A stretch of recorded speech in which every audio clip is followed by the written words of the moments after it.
Isipin mo, nasa gitna ka ng nagyayelong bundok. Bigla mong hiniwa ang tent mo mula sa loob.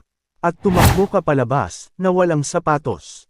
Ano ang kinatatakutan mo? Noong 1959, siyam na batang hiker sa Russia ang naglakbay sa Dyatlov Pass. Kamplito ang gamit, sanay sa bundok, pero hindi na sila nakabalik. Matapos ang ilang linggo, natagpuan ang kanilang tent. Hiniwa mula sa loob. Ang mga katawan, may bali ang buto na parang nabangga ng sasakyan. Ang ilan ay halos walang damit sa gitna ng matinding lamig. Ang isa, wala ang dila. Mas lalo pang naging misteryoso nang madiskubreng may radiation ang ilan sa kanilang damit. Avalanche ba? Eksperimento ng militar? O may iba pang bagay na hindi kayang ipaliwanag ng siyensya? Hanggang ngayon, ang Dyatlov Pass ay nananatiling isa sa pinakakakaibang imbestigasyon sa mundo. At ito pa lang ang simula. Please follow para sa part 2.